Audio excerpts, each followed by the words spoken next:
Welcome back to another edition of KCSN's 21 Questions, where you guys ask us questions and we answer roughly at 21 of them. We appreciate it.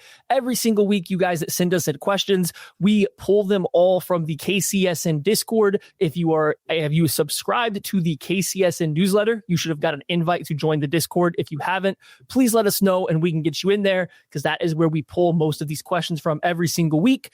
But without further ado, this week I am joined by Matt Verderam. Hey, Matt, thank you for, first of all, another Matt here. Always welcome. We have enough Matts at KCSN now. This is good. Yeah. We just need a couple more and we can fully take over. But thank you for jumping on here with me. Yeah, great first name. No, happy to be here. What's going on? Listen, we're going to get to these questions here in 1 second. You know, you and I have probably talked about this Broncos game upcoming 800 different ways over this past week. So you can just give me the real quick, just elevator pitch. How are we feeling? We are recording this in the middle of the day on Friday. How are you feeling about the game? Just real quick. If the Chiefs show up for the game, I think they'll win the game. They're the better team. Like, I think just objectively speaking, they're the better team. But this comes down to, for me, can the Chiefs block? If they block, I think they win the game.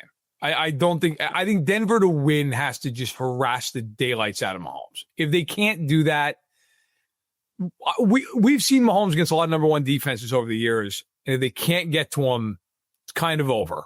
It's just, so I think it's got to be a Benito game and a Franklin Myers game and a Zach Allen game. And if it's not that, I just would not bet on Bo Nix beating Mahomes in this game if Mahomes has time to throw the football. Yeah, absolutely. And very rarely can a football game boil down simply that simple. But if this is it, if the Broncos pass rush dominates, they have a chance to win this game. That's not a guarantee, but they have a chance. And if the Broncos pass rush and that defensive line doesn't dominate, they're just fine, and the Chiefs pass protection holds up, then the Chiefs probably win the game relatively comfortable. So it's silly to kind of boil football down to something that simple, but every now and then it happens. And this is one of those weeks where I think it's pretty cut and dry. So I'm with you there. So now we're jumping to questions. This first one is from Zach. All right, there's a little bit of a long one, so I'll try to parse through this here. There has been a lot of reference to how the Chiefs passing is less about specific routes and more about kind of running to open space in a general direction. Could one of the reasons that Mahomes looks so disconnected with receivers on downfield concepts is because they are running to what they perceive as open space and he is trying to throw to somewhere else or a specific point? I think that part of it is, statistically speaking, Xavier Worthy on deep balls this year has been terrible. He is not a good 20-plus air yard receiver. He's not. And I think that is a disconnect mentally for a lot of people, because you're like, well, he runs a 4.2. Yeah, but he's not good at running. He's much better at running shorter and intermediate routes, which they have not leaned into the intermediate game as much as I'd like, but that's neither here nor there. Maybe that's because of the injury. Tough to say. Their best deep ball guy is Tyquan Thornton by a mile. And since Rashee Rice has come back, they've kind of shelved him. He doesn't play very often. So, when you look at the guys on the field, Rice is not a deep ball guy. Juju is certainly not a deep ball guy. Worthy, speed-wise, is a deep ball guy, but has not really translated to that. And then Hollywood Brown can be occasionally. Like, you can throw the ball downfield to him, but the Chiefs they like to use him more. It feels like in the intermediate, outside the numbers, get some stuff there. So I think it's a combination of all those things, but I don't know that it necessarily has to do with they can't run the routes. I think it's more just they don't have the guys that are great at doing that, which is fine if you kill teams intermediate route wise. If you just smoke teams 10 to 20 yards, that's fine. But I would like to see them get Thornton on the field more. He was really legitimately a weapon for them, and then they just kind of put him on the bench. Yeah, I think the idea of the Chiefs kind of receivers running more, I don't want to say not real routes, but they're running to open grass more than running to a specific yard marker. I don't think that comes into play as much on vertical routes, because in vertical routes, you're running a relatively straight line, right? Like, it doesn't matter where you're running to. Mahomes is theoretically putting enough air into the ball, and it's your job to track it and go get it. So you're not dealing with as much difference as where you would say on a dig route or anything like that, where the depth of the route matters. So I don't think this is how they coach their routes of an issue. I think, like Matt's saying there, Xavier Worthy gets a lot of deep routes, and he's not good at it because he has the speed, but he doesn't play through physicality very well. When he has to get back on top of a defensive back and stack them and put them behind him, they can push him off his spot. They make it very hard for him to adjust and find a ball. So if the ball is not perfectly thrown in his stride in the exact plane that he's on, he struggles to get to it. Whereas Tyquan Thornton, we saw early in the year, had a little bit more physicality to fight through it. I think a bigger thing that's disappeared downfield too is we haven't seen teams take it away, but we haven't seen near as much like deep crossing routes, deep overs and posts. And Hollywood Brown's caught a couple of them actually this year on kind of broken plays, but we don't see a ton of those like we used to see in the early 2020s. And just bringing those back in, and those are something that Worthy probably runs better than just pure go route. So I'm curious to see if they come back. But yeah, right now they don't have, or they're not utilizing the personnel on deep routes, I do think is a lot bigger of an issue rather than the type of routes that they're running or how they're coaching it. Yeah, by the way, I looked it up on NFL Pro. Worthy on 9 targets this year on 20-plus yards in the air. He has 1 catch. So he's got a catch rate over expectation of negative 17.7.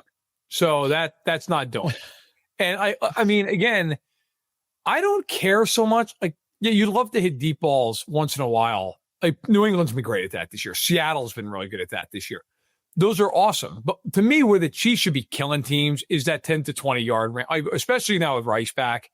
That's where, to your point about these over routes and these, that's where the Chiefs should just run Kelsey 8 yards and have him turn around and run Rice over top of him and just put these guys in conflict. Like force these teams, especially this game against Denver. Denver plays a ton of man coverage. So run crossers, run these man, force these teams to just say, look, you want to get man coverage against Hollywood Brown and Xavier Worthy? Great. Here comes a cross. Here comes you're going to have to keep up with that and force that safety into conflict where, okay, if I drive down on that, maybe you've got a post coming behind that guy, force different confusion for play where I think sometimes the Chiefs, they especially in the Bills game, did not do a great job of that. Yeah, so you said that. I looked up while you're talking about the Chiefs are 25th in the NFL in passes thrown between 10 and 19 yards, that intermediate range. It's not something they use in early, right? Coming out of the Tyreek Hill era of this Chiefs offense, that first year, I think everybody remembers how they went down the field in a short passing game, ball control. But I think if you go back to that year, they were the best team in the NFL at throwing in that intermediate range. So even without these premier speed, deep threats on the outside, just MVS, they were able to still eat up ground in that area. And they have not quite figured out how to utilize this personnel since then against modern defenses. And I do think that's bigger deal than being able to push the ball downfield. So we'll have to see if they can pull some of that out as we go down the stretch here. They're finally healthy for the first time in 2 years, coming out of a bye week now too. I know Worthy's still playing with a shoulder injury, but you're healthier now. So let's see some changes. Yes. Let's see some changes here. By the way, to put a bow on this, I looked it up in 2022, those passes, 10 to 19 yards, yep. Mahomes led the league with 1,678 passing yards in that realm. They were 5th in attempts, but Mahomes had a 102 rating and was at 12 point yards per attempt. 12.3 yards per attempt on those throws. That's to me, but that's a coaching thing too.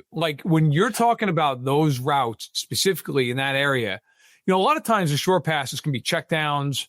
Quick stuff that is not real, quick wide receiver screen. A deep ball can be very simply just, hey, we're going to try to hit something on a single high safety. The intermediate routes, a lot of that's about spacing and concepts and forcing defenders into conflict. And that is where I do look at Nagy and Andy and say, look, you've got to be on your P's and Q's. That's where you need to be designing plays. The Chiefs have the personnel to destroy teams in that part of the field. That's where they need to be winning game in and game out. Yeah, no, absolutely. And that is, I think we'll see as the year goes on. Hopefully they get back to it. But that is the area that I think has the most meat left on the bone for this offense that I would like to see change even more so than hitting the deep ball. All right, yeah. Chief Gold in Colorado. Do you think the Chiefs should sign Colin Saunders? I assume there's a popular question this week. Or if they sign him by the time you record, okay, so do you think the Chiefs should try to sign Colin Saunders? And if so, would you like the move? I mean, he's about as beloved a guy in the locker room as there is. So vibes alone, probably, but I got to be real. He also is not played this year.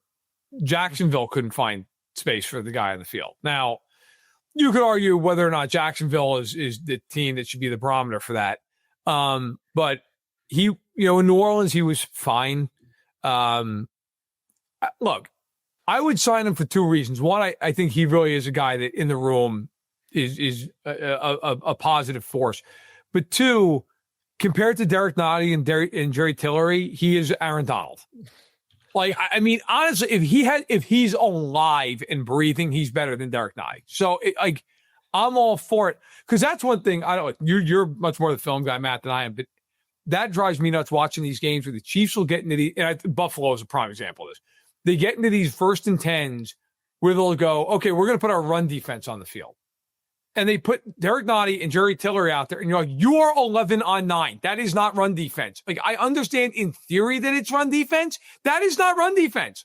That is a freeway up the middle of the field. Like, I would so much rather, and I know they can't do this because he's got to play 100% of the snaps. They did this.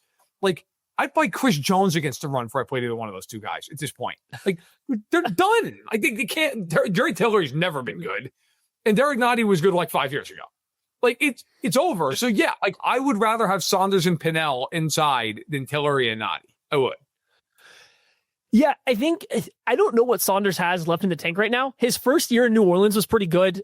His second year, last year, it was okay. He was like, whatever. He was out there. He wasn't like a net negative, but wasn't making any splash plays. And then he obviously hasn't got on the field like hardly at all this year. And so I don't know what he has left. So I can understand the rationale from the Chiefs standpoint of not wanting to directly use a 53-man roster spot for him. But I'll tell you what, he'd be on my practice squad immediately if he gets through waivers, which I imagine he will, given he was traded and then cut in 1 year. Because you already lost. I mean, not that these guys matter, but you've used all of Marlon Tuipulotu's call-ups, I believe, already. You lose Broderick Martin to get signed by another team off your practice squad. You're down to only one other guy on your practice squad, and Zach Pickens to even call up if you need him. Omar Norman-Lott's gone for the year. Jerry Tillery, we've seen enough of. He doesn't need more reps. He needs less reps. So, get Colin Saunders around. I don't know if he helps necessarily. To your point, yeah, he's probably better than what we've seen from Tillery. Oh, yeah. I mean, I guess my point would be, if you told me in a playoff game that he had a positive impact, that you walked out of a playoff game and you're like, you know what, Colin Saunders, like a couple of big plays in that game, I would believe that 100 times before you telling me, hey, Jerry Tillery, big showing in that game. Like, no way in hell is that happening. That's not happening. You're like, man, Derek Nottie just killing it against Jonathan Taylor. Like, no. Like, that's my, like, to me, even if Saunders is 10% better than that, great. It's better. And like, what are you giving up? You're giving up nothing. Right. What does it matter? Right. Like, people should never forget they traded for Derek Nottie. They traded for, look, and I will defend Brett Veach to the end of time. I think he's done a great job. I would love to sit down with Brett and just go, like, what happened there? Like, did you owe somebody a favor? Like, it's like, what was going on there that happened? Back-to-back years, they decided to go back to that Jets well for one of their players that are gone. That's a crazy move.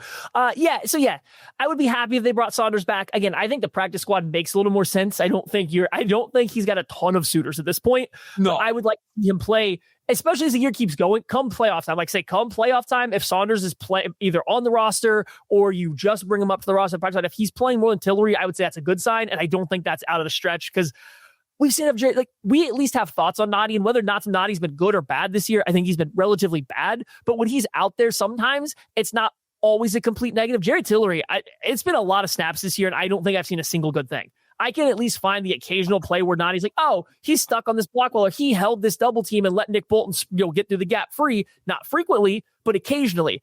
I don't know if I have anything like that for Jerry Tillery. I don't think he is not worth the snaps that he's getting right now. He was drafted in the first round because people thought he was an interior pass rusher. Nobody drafted Jerry Tillery out of Notre Dame and was like, you know what he is? Great run stuffer, big two gapper. Not a soul alive thought that when he was coming out of college. Like, he's not that. He's not even good as a pass rusher, which is why he's been on a bunch of teams now. But he's not good. So if you can get anything out of these other guys, great, awesome. Bring him in, try it. All right, here's a good one from Paul. I like this question here. We're sticking to the defensive line here. So no trade was made to help the defensive line. We talked a little bit about Colin Saunders, but let's even say it's practice squad or not happening at all. How else can the Chiefs possibly scheme it up to have a better pass rush for the stretch run of the season? Because we all know, despite what the pressure stats around the NFL say, the pass rush is not good enough. Yeah, the pressure stats with the Chiefs are kind of insane. Like, I wonder how people get to some of these figures. But look, I mean, my answer, I'm 37. Okay. I grew up watching the Chiefs with Gunther Cunningham when Gunther Cunningham's teams basically were blitzing coming off the bus. I mean, that's how they played. I believe in applying pressure to teams and make you beat me. Do it. Go ahead. There are the rare exceptions like this week where Bo Nix actually, his numbers against non-blitzing defenses are just horrific. So like in that sense, like, okay, man, yeah, sure. Go ahead. Throw in a 7-man coverage. But with the Chiefs, I would play more man coverage. I think they have the corners to do it with Watson and McDuffie. And I think Noah Williams, look, he's grabby and he's going to take some penalties, but like he's good in coverage. Like he's mostly there. I would take it. And Christian Fulton, I don't know if he's passed away or if they're ever going to get him on the field or what's going to happen there. He may have left us. I think if I'm Spags, I would lean more into the idea of, you're going to play Bolton anyway. Bolton can't cover anybody. You might as well bring pressure with him. Like bring pressure or even just walk him up in the A gap on third down and say, look, we're going to force you to guard, to block one-on-one across the board. I think if you're Kansas City, I would lean into the fact that I think you can cover man-to-man and I would bring pressure from that second level. Tranquil's a good blitzer. Bolton is a good blitzer. I would use that to my advantage and say, look, I'm willing to take a guy out of coverage because quite honestly, Bolton and Tranquil, like especially Bolton, like he can't cover anyway. What good is it to have him out there in coverage? Like I don't need Nick Bolton in coverage. I'd rather him going after the quarterback. So I would be not blitz happy or on early downs, but on third down, I would just basically tell the offense, listen, we're coming. Here it comes. You pick out who's coming and from where. And that's kind of Spags' unique specialty is his blitzes aren't like, not all blitzes are created equal. Some teams line up and a quarterback walks the line of scrimmage. Like, oh yeah, that guy. Like it's incredibly obvious. Where with Spags, you go back over the years, they have done a lot of that where it looks like they're blitzing out of one part of the formation and all of a sudden some guy comes untouched. And that's where I would lean into that and trust those corners to hold up in man. Yeah, it seems like the Chiefs are in a weird spot this year. They're really protecting the explosive play, like over the top, and they've been one of the better teams in the NFL this year at doing that, right? Like the Spags' entire thing early in his Chiefs tenure, and this how it was with the Giants for when he was there for that brief time, the second time around, it's, hey, yeah, we might give up some explosive plays, but it's because we're going to do a lot of funky stuff. We're going to be real weird with what we're doing, and so we might give up explosive plays, but we're not going to let you march up and down the field and just try to restrict in the red zone. It feels like now with the Chiefs and where they've gotten at least this year, that's kind of he's transitioned a little bit more to we're going to tighten up as the game goes. We might let you march a 10-play drive if it ends up in a field goal. It just seems to be a little bit different philosophy, but then I'm going to look, they're still blitzing a top 5 rate in the NFL this year. It is effective. This year in particular, like their effectiveness in the blitz is a significant step back in what it has been in years past. Now, some of that's probably matchup dependent. Like the Bills have figured out Spags' blitz is pretty good. He gets them every now and then, but like Josh Allen in particular has a lot of answers for some of the blitzes as of late. I think the Ravens have seen Spags enough. They have some answers for it. So some of these teams that you see repeatedly, I think are starting to get a little bit of a read on it. So I guess I get the hesitance about going quite as blitz heavy as maybe they do in the playoff time in years past. However, if this pass rush is going to get better, I think that's the only lever left to pull, right? Is to trust that secondary to step up, play man, play press, especially if you're moving McDuffie back into the slot more often. Let Noah Williams and Jalen Watson beat receivers up on the outside. Your safety play this year has generally been good, at least reliable, right? At the bare minimum, it's been reliable. Yeah. So let the secondary do the work and bide the pass rush a little bit more time to get home. See if that extra beat is allowing, because Chiefs are getting pressures, so to speak, not a lot of quick pressures. And maybe that's just the issue, is you need that coverage to hold up one more second. The last thing I had on this though, and this is a curious thing to me, and I don't think it changes. The Chiefs are dead last in the NFL in stunt rate. The amount of times they run a stunt, a twist, or a game of the defensive line, they are dead last. It's effective when they do, but when you're doing it like 3 times a game, like it's not a surprise when you catch an offensive line off guard. They just don't stunt. And that's a Spagnuolo thing. He's never been big on that. That's not, or even Joe Colin, like in Kansas City, that's not something they work on. If you look at other teams that prefer these types of players, the George Karloftis, the Mike Danas, the Ashton Gelatis, go look at any team that deploys only like a big, high energy defensive ends. They're all going to be really high in the stunt rates because that's how those guys win. Those guys don't win off their one-on-one pass rush ability. They win because they're twisting, they're stunting, they're getting out, they're changing up their pass rush lanes. Yep. And so you might have to go with that. I get it. It's scary against a mobile quarterback to stunt, twist, and run games and risk allowing a escape lane, but you might have to take some risks like that because you cannot be dead last when you don't have a single one-on-one like edge winner out of that defensive end room right now. I think the other thing they could do, and they've done this more, I feel like, I don't have the stats, and I didn't throw a stat out there for this, but just my gut and my eyes tell me, it feels like this year they've done less of mugging up the A-gaps on certain down. And like, for anyone who doesn't know it, so like when let's just say the Chiefs are in a typical four-man pass rush, Jones is inside. If you walk somebody up over the center for the snap, the offensive line has to account for that guy. Like, they have to account. And so what that can do is, instead of being able to double Chris Jones now it's singled up all across the line. And sometimes teams don't do that because they're worried about the linebacker getting depth out of that, and it becomes a problem, especially if you're running a too high shell or something like that. I got to tell you, if I were the Chiefs, I do a lot more of that and say, look, we're going to get Chris Jones one-on-one with your guard, because I've seen a lot of people say he's not played well this year. He's played fine this year. Like, he is the only guy who's drawing attention. And so he's getting killed with all these double teams that, when he was 27, he would have dominated. But now, like, it's a little bit tougher. They got to help him out. Like, if he's one-on-one, he's still going to annihilate 9 guys out of 10. Like, the other thing I would do in this is a weird part of the answer because he's not a guy up front. Like, I would play Jaden Hicks more, and I would play him like a linebacker, like a joker in these third down packages. I'd mug it up with him.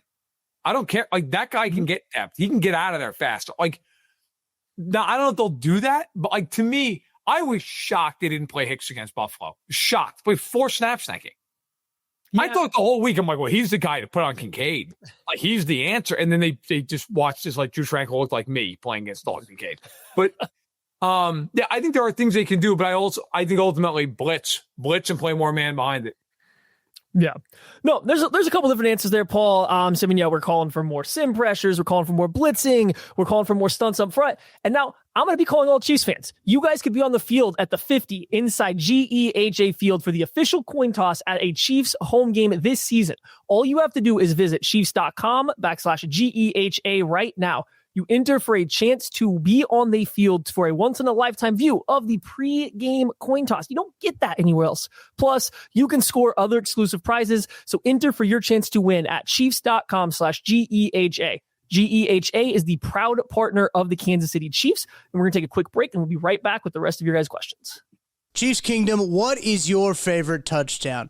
By now, you guys already know that my favorite touchdown is the next one, because with DraftKings Sportsbook, an official sports betting partner of the NFL, every touchdown could bring you closer to cashing in. From first touchdown score to anytime touchdown props or the thrill of live in-game betting, every snap is loaded with opportunity. You want spreads? They got it. Over-unders? DraftKings got you covered. Same-game parlays, regular parlays? DraftKings has it, and you need it. And here's the best part. New customers bet just $5, and if your bet wins, you'll get $300 in bonus bets instantly. Your team hitting pay dirt pays out to you. Download the DraftKings Sportsbook app now and use code KCSN. That's code KCSN for new customers to turn $5 into $300 in bonus bets if your bet wins. In partnership with DraftKings, the crown is yours. Gambling problem? Call 1-800-GAMBLER. In New York, call 877-8-HOPE-NY or text HOPE-NY 467-369. In Connecticut, help is available for problem gambling. Call 888-789-7777 or visit ccpg.org. Please play responsibly. On behalf of Boot Hill Casino and Resort in Kansas, pass-through per wager tax may apply in Illinois. 21 plus age and eligibility varies by jurisdiction. Void in Ontario. Bet must win to receive bonus bets, which expire in 7 days. days. Minimum odds required. For additional terms and responsible gaming resources, see dkng.co/audio. Limited time offer. My name is Terrell Jolly. A lot of people call me TJ, founder and CEO of Integrity Capital Management. So Integrity Capital Management originally started out as a property management firm, but we slowly transitioned to what is described as an incremental development firm that's focused on situational housing. I know most people say affordable, but we believe in creating housing for people that are actually in need and built to the end user. I believe everyone needs a home because when you have home, you have hope. The reality is that when you're building a business, one thing you don't think about is like what a true banking relationship means. And, I had the honor and privilege of meeting Debbie early on in my career when I was just trying to get going. And as a small business, it's really challenging at times because people don't understand the concept or not believe the longevity because you're just getting started. But Debbie was willing to take a chance on me, be patient with me. I almost look at it like a grassroots initiative. She's seen and believe what I'm about. Anybody that's really true about their business and want to get some things done, I would definitely trust hands down Emprise because Deb's team, along with Aaron and Jackie and all the amazing people that work behind the scenes, even from the treasury side, I would say, hey, give them an opportunity because you won't be disappointed and you will actually be in hands that actually somebody care and that will see you from start to finish. And welcome back to 21 Questions. I am here with Matt Verderam. We are ripping through these questions for you guys. We appreciate every single person that fired off questions to us. Up next, let's see, where do we want to go? Okay, here, we're going to get away from the Chiefs for a second. We got a couple league-wide questions. I think that's perfect when I got you on here, Matt. We got Lee87. Oh, boy.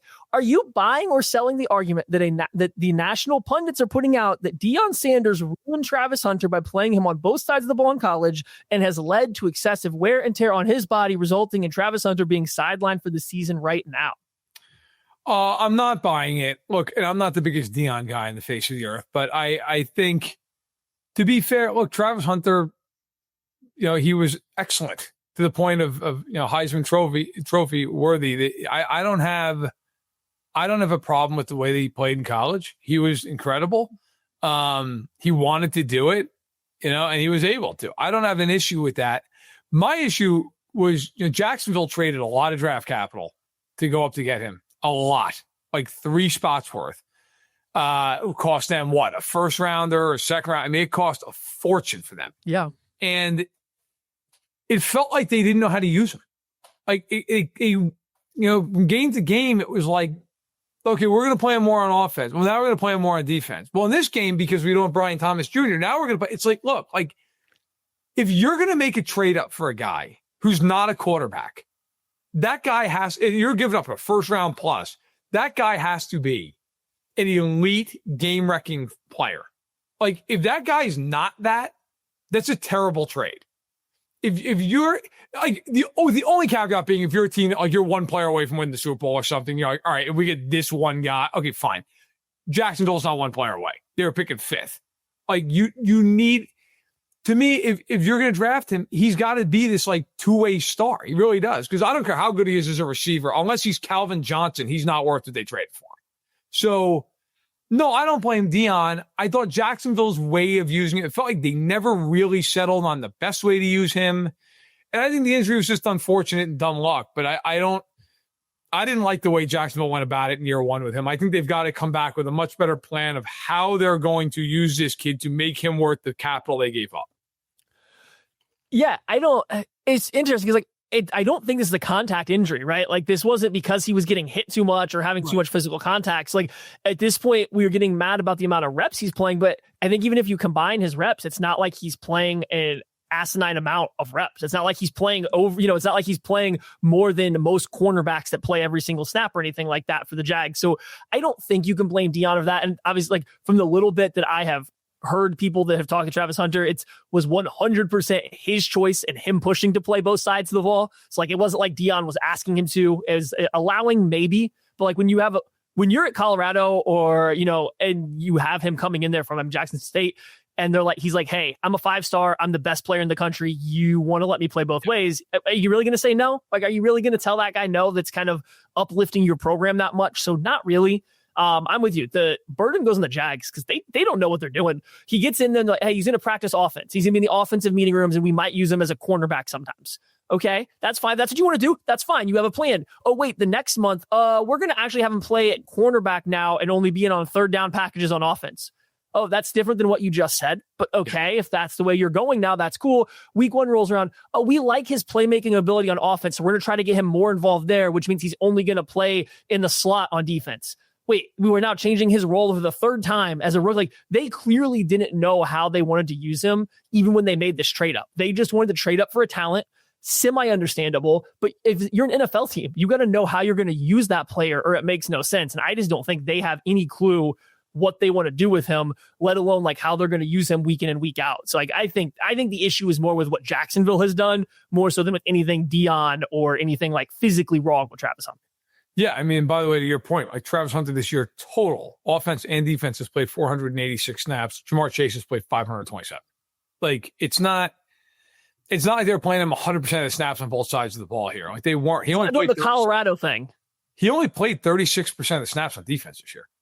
Yeah. So it's. I mean, like I said, I think if you're Liam Cohen, if you're the Jacksonville front office, the brains for, you better figure out how to use him better next year. Because quite honestly, otherwise that's a disaster. That trade is a disaster. Just have a plan.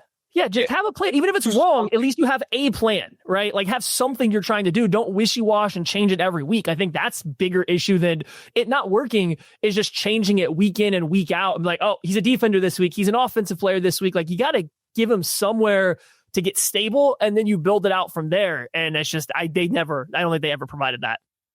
Yeah, no, I agree. I think they took a big swing. James Gladstone's first year, young GM. And I think, sometimes guys, when they get into a building, it's like maybe this wasn't the case, maybe it was, but it's like, I'm going to make my imprint on this. I'm going to do, well, I'll tell you right now, none of this crap matters if Trevor Lawrence continues to play like Blake Bortles. So, I mean, I got to tell you, I don't know how much Jags football you've gotten to watch this year. It is. You only have such high of a pain tolerance. It is not good. He is terrible, man. Like he is. I love Trevor Lawrence 2-minute drives. I understand he beat the Chiefs on one. That was one of the most disgusting things I've ever witnessed, and it worked. Oh God, he's terrible. That game, his 2-minute drives every week is just some of the worst football you ever. The amount of times he scrambles for 3 yards and keeps the clock running, and he's something else. It's over. They got it. That is done. It's not working for Trevor Lawrence. No, he's not. I'm waiting for that like Schefter report in like March. They're like, Trevor Lawrence, like if the right offer came and then like they just showed Gladstone like chain smoking like he's a prairie fire and he's just on like 3 different phones. That's where we're headed for. We're headed for like Jacksonville and Miami just swapping quarterbacks. Oh, okay. I'm in for this. All right, bring Bink home. Are the Packers and Eagles offenses actually good? Buddy. I covered that game a lot. I was at Lambeau for that game. Not based on that showcase.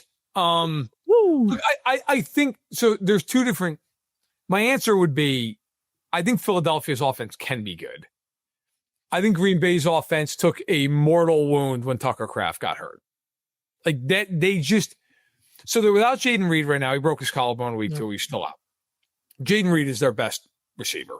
Matthew Golden this year has been underwhelming. And then it's a bunch of guys. It's like the idea of Christian Watson's cool. Actual Christian Watson, not great. Romeo Doubs is fine if he's like your 3rd receiver. Dantavian Wicks is fine if he's like receiver 5. But they're just 4. But like they don't have a guy to hang their hat on. And like last year, Jacobs was that guy, 4.5 yards a carry, slam. He's averaging 3.7 yards per carry this year. And now Elton Jenkins is gone for a while.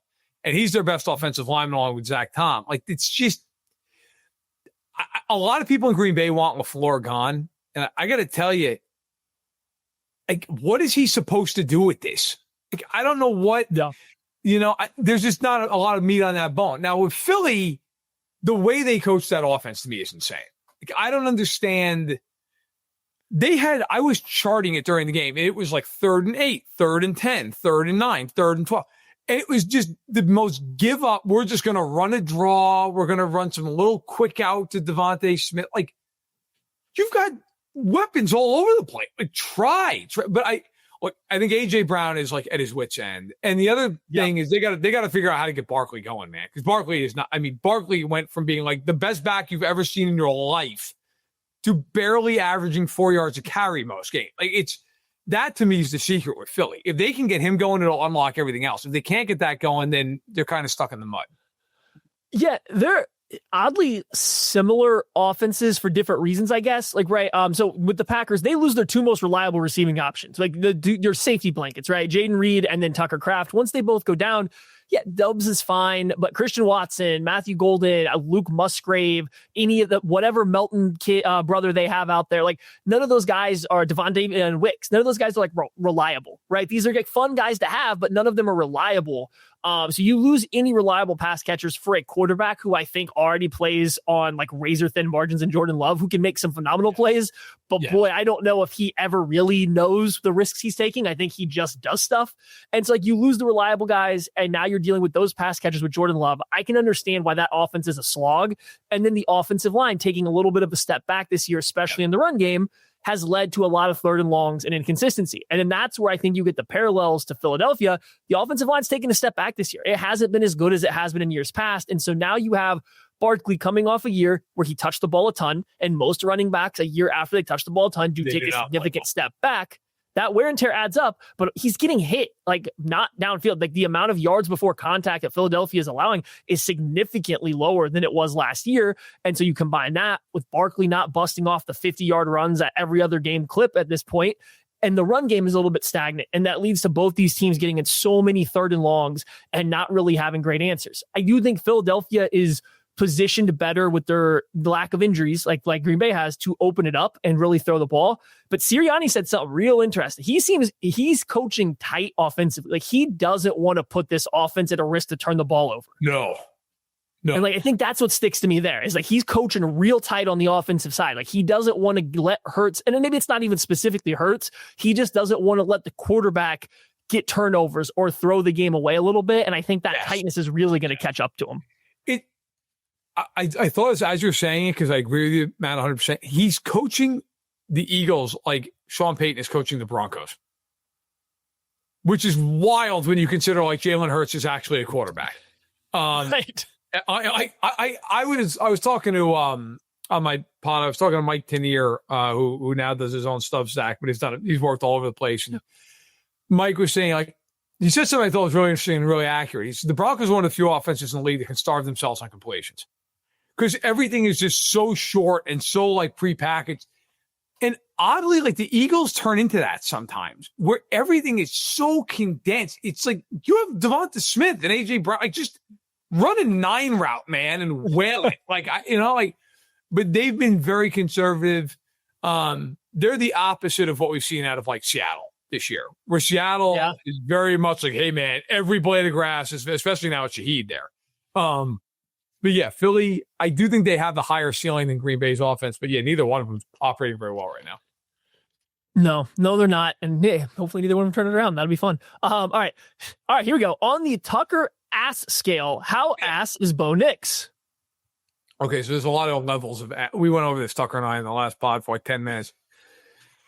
This is why I got to Sports Illustrated, so I can do the ass rankings. Okay, I think so. There's I got to pull up the ass scale real quick. Well, I know that we do this every show, so I should know this. But there's mega ass, super mega ass, ultra super mega ass Jets. I think he's probably a solid super mega ass. I feel like it's a weird thing because you look at the box scores with Bo Nix, like just the completions, attempts, yardage, touchdowns, and you're like, hey, like decent amount of yards, pretty good touchdowns. And then you watch Bo Nix and you're like, whoa. It's just like, you're like, man, live. Like, what is happening? And like, to his credit, he's had a couple of fourth quarters that have been like out of body experiences this year for him. The problem with Bo Nix is there are just way too long of stretches in almost every single game where he is horrendous. Like legitimately, like we're talking like 4 of 14 for like 48 yards, horrendous. And it happens like every game he plays in unless Dallas or the Bengals are involved. And so, you look at this, his EPA and his completion rate on any throw over 10 yards in the air is brutal. Like we were talking about intermediate throws to Chiefs earlier. Bo Nix is completing 47% of his passes on intermediates. It's ridiculous how bad he is in those. So, Denver, I think in Peyton's perfect world, they would love to stretch the field to Troy Franklin and throw some of these deep overs with Sutton, but they don't do that because Nix doesn't play on time. He's very, like Ben Solak actually had a great video about this. Like he's always, it almost feels like he's out of rhythm. He gets sped up. And so like, look, if I was sitting there doing like a QB rankings, he's probably in like the 20s, like 21, 22, somewhere. Like he's not the worst quarterback I've ever seen, but if you're letting him beat you, shame on you. Like you should not be losing to Denver because Bo Nix is just lighting you up. Like that's an insane way to lose to Denver. Yeah, man, this is tough because I'm with you. Like the ultimate results for Bo Nix aren't terrible. They're not great. I was looking at it here. He's thrown for under 200 yards more times than he's thrown for over 200 yards. His good games are against Dallas, the Bengals, two of the potentially worst defenses in the entire NFL. And then the Giants game where he blacked out in the fourth quarter and completed two passes for big gains to receivers he wasn't throwing to. So like, wasn't even aiming at the guy, just welded in the coverage. I was like, yeah, look at that. Like, yeah. What am I supposed to do with this? Right. So like the production's not terrible, but it's also not good when you account for like anything that actually happened. But then I watch him. Listen, we're fans of the Chiefs. Patrick Mahomes doesn't have picture perfect mechanics all the time, but there's kind of a reasoning for some of it, right? Whether it's trying to get the ball out quickly because he can, because there's this natural talent. There's a reason for some of his mechanical breakdowns, and even still, it does cost him in moments. Bo Nix, as a fan of somebody, again, who is a fan of Patrick Mahomes, Bo Nix has some of the worst quarterbacking mechanics I have seen in a long time for a playable player. Like, he is clearly a playable quarterback, but his mechanics are just so bad. He is so quick to turn his hips sideways towards the sideline and start to run, or to try to make a throw without his base being set in the correct direction, not even being set in the ground, but in the correct direction at all. The mechanics are so abysmal for Bo Nix. I know. No wonder he can't throw on the run. No wonder he can't layer a football most of the time. And so, I mean, I can't put him in the Jets because he's a playable quarterback, I suppose. But like, he's got to be right down there at the super mega ash, just because it's painful to watch his process as a quarterback. Let's be real. They're winning games right now for two reasons. Their pass rush is legitimately like borderline historic, and they're playing the worst teams in football every week. Like that is, that's, if you wanted to make a case for why the Chiefs are going to absolutely beat them over the head with a tack hammer in this game, it's because the Chiefs aren't the Jets and the Giants and the Titans and the Cowboys and the Jake Browning-led Bengals and like the Raiders and Davis Mills. I mean, that's the argument. Like, the argument is just literally that this is like going from fighting your little brother to Tyson in 1988. That's what this argument. But look, I think with Nix, you're right. His base is often not good because he's all over the place with the lower half of his body. And there's also too, like, there are times with him, and I think this is tied into the base. He'll just miss throws. You're like, how do you miss that? Like, the guy is wide open, like 7 yards in front of you. And it's not even always an incompletion, but it's a ball that like should have yak after it that just doesn't because it's behind the guy and it's low. That is one thing in this week I'm fascinated by with J.K. Dobbins, assumingly going to be out for this game. If they can't run, what happens? That becomes like, they have run the ball very well this year. And it's given Bo Nix the ability to play on time in terms of like on down and distance time, like ahead of or even with the sticks. If Bo Nix is facing 3rd and 9 against this defense, that is a problem. That is not where Denver wants to live. And I honestly think if they live there, Sean Payton is basically going to run the safest plays imaginable and say, we have to try to win this game like 16-13. Because you do not, like, if this becomes a game where Bo Nix is asked to do a lot in this game, that is not a winning strategy for Denver. That I guess that'd be the best way I could probably Yeah. put it. No, absolutely. All right, let's get out of here with a couple quicker ones that are a little bit less specific to football. This is from Hokie Chief. I assume this is for you. Since Virginia is having such a good season, are you considering changing your NCAA dynasty mode team? No, I'm sticking with him. Hey, listen, I took over the Cavaliers when we were in the toilet, and we're doing good. We're doing good in real life and in dynasty mode. So, yeah, listen, I feel like they improved after I took them over. So I take some credit for that. I feel like I had a hand in that. Yeah, absolutely should. I mean, you can't give back credit when the timeline adds up.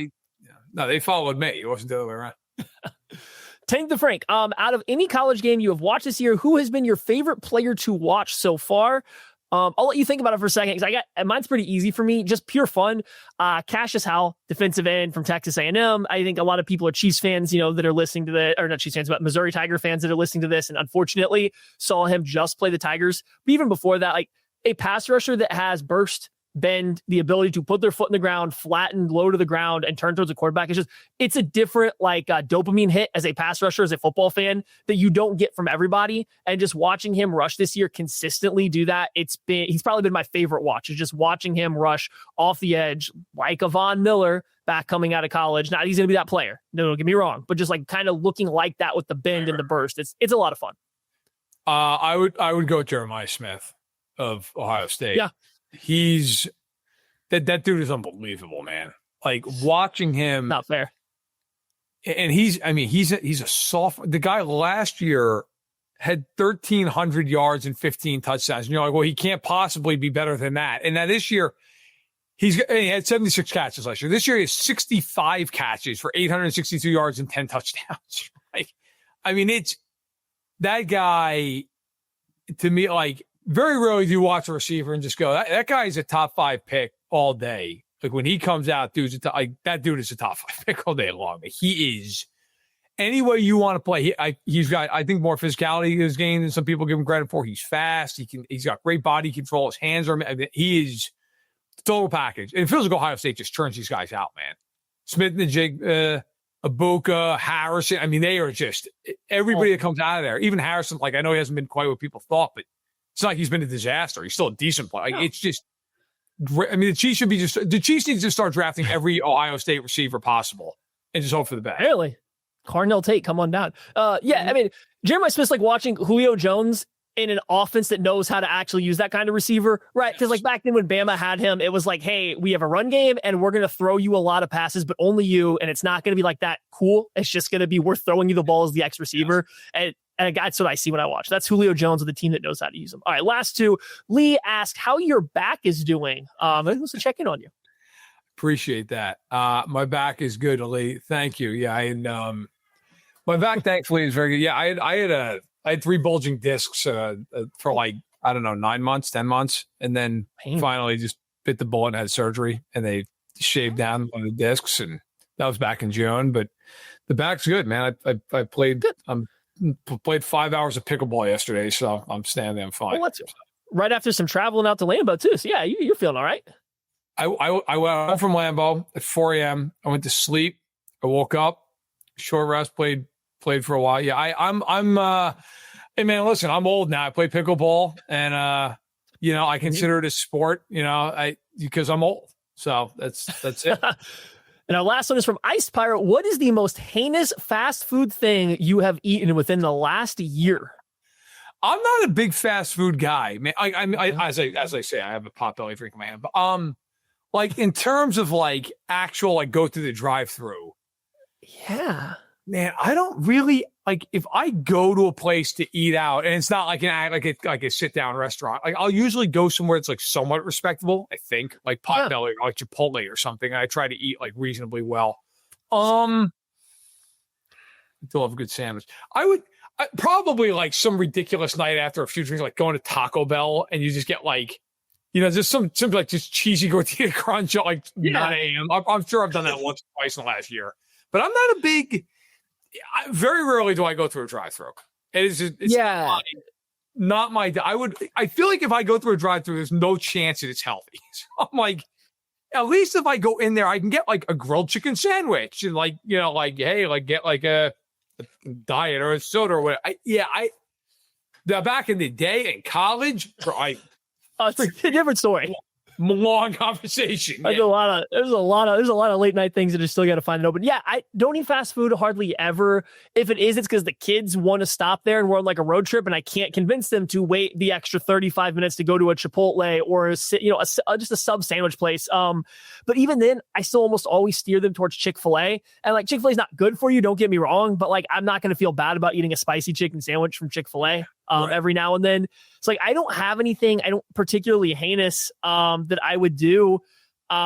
Within the past, like, let's say 5 years, I used to get a lot of when McDonald's had those, like their chicken select chicken strips. Okay. I would buy like a big pack of those and then throw them into like a prepackaged salad kit for like lunches and stuff. So I would just take their essentially fried chicken strips and make it into a salad. It's like, that's about as bad as it would get. I would just drop a kid off at daycare, hit McDonald's up to buy some chicken strips, and then that's like my dinner or my lunch with like a salad, quote unquote. Yeah. I mean, I'll tell you, in the spirit of this question, not that I haven't done this now in probably 15 years, but when I was in college, there was a McDonald's that I would pass to go to certain halls, and they had like a breakfast sandwich. Maybe they still make it. I honestly have no idea. I haven't got to breakfast in forever, but it was like a McGriddle, and bro, I don't even want to know the nutritional facts of that thing. But like once a week, I'm like, hey, get a McGriddle. And then I was just getting like fatter as the year went on. I'm like, I got to stop going to get McGriddles. Like it had to have been like 800 calories, man. Once you hit 25, that thing sits in your stomach like a brick. Before that, it's like the fuel that you need for the day. Your body churns it out like no one's business. And you hit like 25 and that thing just settles in there like a cement block and you just can't move. When I was in college, until my senior year, I could not gain weight. It didn't matter. Like I ate anything, drank anything. It never mattered. And then it mattered very quickly. And I was like, all right. I got out of college and I was like, I got to drop 30 pounds immediately. And now I am absolutely the guy who sits there and like in my head is like counting calories throughout the day. So I'm like, if I don't do that, like I'm 37, man, I will wake up one day and my jeans won't fit anymore. So the days of going through Arby's and getting a roast beef and cheddar, those days are over. Can't do it now, man. Cannot eat Arby's anymore. I mean, I'll pour one out for the McDonald's breakfast sandwich that was a breakfast sandwich in between two essential pancakes. Right. Yeah. It was disgusting. God, it tastes good. So good. All right. Well, Matt, I appreciate it. Thank you for joining me. Thank you, everybody, for asking questions. That is the final question this week in 21 Questions. If we did not get to your question, or if you are listening to this and have a question you want, ask it again next week. There will be 2 more people here from KCSN to answer them. We appreciate it. Thank you guys for listening, and we will catch you guys all next week.